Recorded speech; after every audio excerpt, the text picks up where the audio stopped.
ตาคนผู้ใดเขาจะเอาหน่วยตาคนไปเขียนไปทั้งป่าก็ขอไว้ตรวจจับหรือเปล่าพอแมนทั้งนั้นก็คือหลอดไฟหลอดไฟสมมติหน่วยตาคนเองไว้ผู้ใดสิถอดหน่วยตาไปว่างนะเอานักวิทยาศาสตร์โอ้ยนักวิทยาศาสตร์เขาก็ถอดหน่วยตาออกดอกไม่นั่ง12สบายดีพี่น้องสวัสดีค่ะพี่น้องจ้ามื้อนี้ก็มาพบพ่อกับซ่องบ่าวดอนสาวตุกอีกคือเก่าเด้อมามื้อนี้ก็มาพอกันอยู่บอนเก่าบอนเดิมเนาะพี่น้องเนาะอยู่ในโซฟานั่นแหละพี่น้องคือบ่ได้ไปอัดหม้องอื่นแล้วเด้บัดทีนี้คือคนตอนนี้คนน้อยก็อยู่เฮือนครัวกับพ่อเพิ่นเนาะพี่น้องเนาะให้บ่าวดอนน่ะเอาคนน้อยเนาะพี่น้องเนาะถ้าหากว่าปล่อยเข้ามากะคนน้อยกะจะกวนเนาะพี่น้องเนาะคือจะอัดคลิปบ่ได้เลยเนาะพี่น้องเนาะ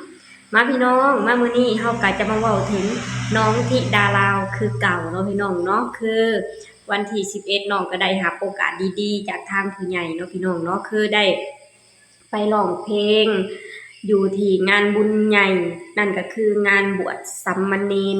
63ลูกเนาะพี่น้องเนาะซึ่งเป็นงานที่ค่อนข้างมีเกียรติเป็นงานอันทรงเกียรติเนาะพี่น้องเนาะซึ่งน้องเองก็ได้ทำหน้าที่ของน้องอย่างเต็มที่เนาะพี่น้องเนาะแต่งตัวก็เป็นตาหักตาแพงเนาะพี่น้องเนาะใส่เสื้อสีขาวแล้วก็ใส่สิญจน์เนาะพี่น้องเนาะเป็นผักแบบคล้ายๆประเพณีลาวเนาะพี่น้องเนาะซึ่งเบิ่งแล้วล่ะก็เป็นตาหักเป็นตาแพงอีกแล้วเนาะพี่น้องเนาะเด็กน้อยคนนี้เนาะคือน้องเองก็ได้ไปทำหน้าที่ของน้องอย่างเต็มที่คือเก่านั่นแหละพี่น้อง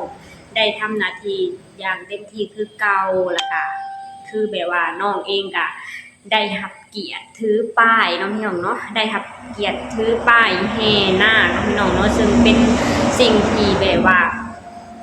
น่าภูมิใจอีกแล้วน้องพี่น้องเนาะเด็กน้อยคนนี้คือเก่งแท้น้องพี่น้องเนาะเด็กน้อยคนนี้คือเป็นหน้าเป็นตาให้กับคนลาวแท้ๆเด้พี่น้องเอ้ยสตูเห็นแล้วสตูภูมิใจในทุกการกระทำของน้องภูมิใจในทุกกิจกรรมของน้องที่น้องได้เฮ็ดที่น้องได้ทำเนาะพี่น้องเนาะเด็กน้อยคนนี้เฮ็ดให้คนลาวหลายคนน่ะเอาเป็นแบบอย่างได้เลยเนาะพี่น้องเนาะน้องเป็นตัวอย่างที่ดีให้กับเด็กน้อยหลายๆคนเนาะพี่น้องเนาะคือน้องเองน่ะเป็นเด็กที่เก่งเนาะพี่น้องเนาะน้องเป็นเด็กที่เก่งแล้วก็มีความมุ่งมั่นเนาะพี่น้องเนาะอายุแค่11ปีนะพี่น้องเฮ็ดงานเนี่ยโอ้ยส่ำผู้ใหญ่นะพี่น้องแล่นพุ่นแล่นพี่เนาะพี่น้องเนาะนี่น้องจบจากการร้องเพลงอยู่ที่จังหวัดสมุทรปราการเนาะพี่น้องเนาะน้องก็ฟ้าวขึ้นเครื่องเนาะพี่น้องเนาะมาร้องเพลงอยู่ที่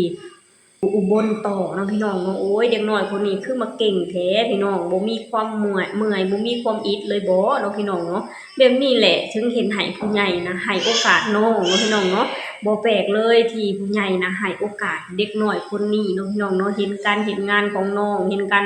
ร้องเพลงของน้องเป็นมืออาชีพส่ำผู้ใหญ่เลยเนาะพี่น้องเนาะสตูคินแล้วก็โอ้ยเด็กน้อยคนนี้คือเป็นตาแพงแท้เนาะพี่น้องเนาะเป็นคนที่ดุมันขยันเพียรเนาะพี่น้องเนาะรักในสิ่งใดก็สู้ในสิ่งนั้นอย่างเต็มที่เนาะพี่น้องเนาะคือสตูก็มีคลิปนึงมาฝากทางพ่อแม่พี่น้องเนาะพี่น้องเนาะเป็นคลิปที่น้องสาวคนนี้นะเพิ่นได้แล่นพี่น้องเนาะได้แล่นฟ้าวขึ้นเครื่องบินเนื่องจากว่าย่านตกเครื่องเนาะพี่น้องเนาะถ้าหากว่าตกเครื่องมานี่โอ้โหมางานอยู่ที่อุบลบ่ทันแน่นอนเนาะพี่น้องเนาะมาพี่น้องเอามาเบิ่งเนาะพี่น้องเนาะเป็นคลิปสั้นๆเนาะพี่น้องเนาะอันนี้เดี๋ยวสตุ๊กจะให้พ่อแม่พี่น้องเบิ่งเดี๋ยวสตุ๊กจะให้พ่อแม่พี่น้องเบิ่งคลิปที่น้องนั้นได้รับเกียรติถือป้ายแห่นาคเนาะพี่น้องเนาะเป็นแบบว่าสิ่งที่มีเกียรติสุดเนาะพี่น้องเนาะสำหรับเด็กน้อยอายุ11ปีเนาะพี่น้องเนาะนี่พี่น้อง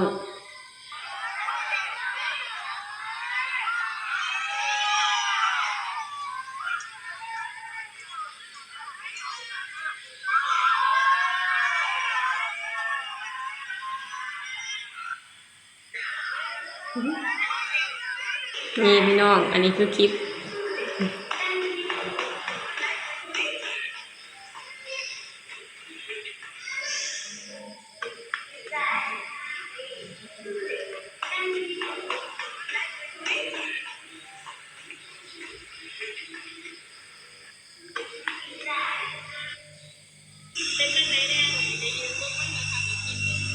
นี่พี่น้อง แบบว่าพากันเสร็จงานเสร็จสิ้นงานจากจังหวัดสมุทรปราการแล้วก็เฝ้ารีบเนาะพี่น้องเนาะพากันแล่นว่าซั่นทางอ้ายก็พากันนำหน้าน้องเนาะพี่น้องเนาะนำหน้าน้องแล่นขึ้นเพื่อย่านบ่ทันเครื่องบินนะพี่น้องโอ้ยเด็กน้อยคนนี้เนาะพี่น้องเนาะเป็นมืออาชีพอีหลีนะพี่น้องเผาแล่นเผาไปเนาะพี่น้องเนาะแล้วพอวันนี้พอข้ามไปพอไปถึง พี่น้องเนาะกะพอ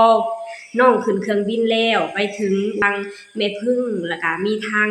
น้องไอซ์แล้วก็น้องปรัสนาแล้วก็หลายๆคนเนาะพี่น้องเนาะซึ่งได้มา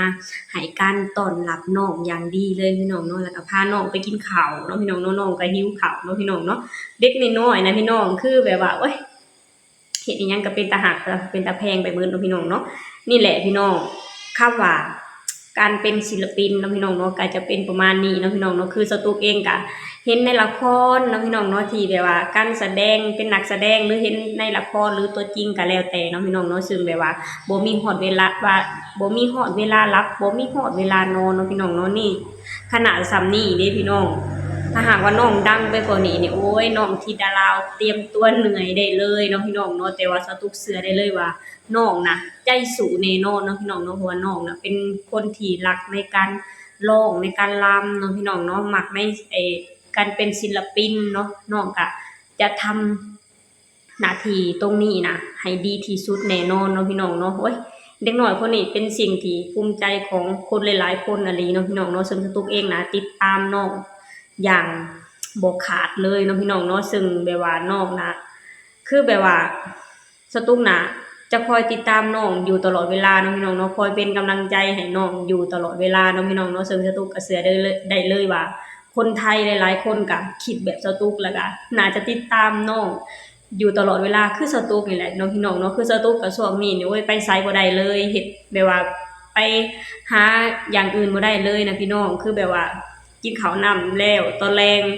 จับโทรศัพท์ขึ้นมานะเลื่อนหาแต่คลิปธิดาราวศรีวิไลนี่ล่ะพี่น้องหาคลิปอื่นบ่ได้เนาะพี่น้องเนาะซึ่งช่วงนี้นะน้องเฮ็ดอิหยังก็เป็นกระแสไปเบิดเนาะพี่น้องเนาะเฮ็ดอิหยังก็เป็นตาหักเป็นตาแยงไปเบิดเนาะพี่น้องเนาะซึ่งน้องเองนะเป็นคนที่ร่าเริงเนาะพี่น้องเนาะเป็นคนที่ร่าเริงเป็นคนที่ช่างเว้าช่างเจรจาเนาะพี่น้องเนาะการเว้าของน้องการเว้าการจาของน้องก็อยู่ในความพอดีเนาะพี่น้องเนาะผสมวัยของเด็กน้อยอายุแค่11ปีนั่นแหละพี่น้องซึ่งแบบว่าพออยู่นำไผก็แล้วแต่นะพี่น้องมีความร่าเริงไผอยู่นำก็บ่เครียดเนาะพี่น้องเนาะเห็นแล้วล่ะก็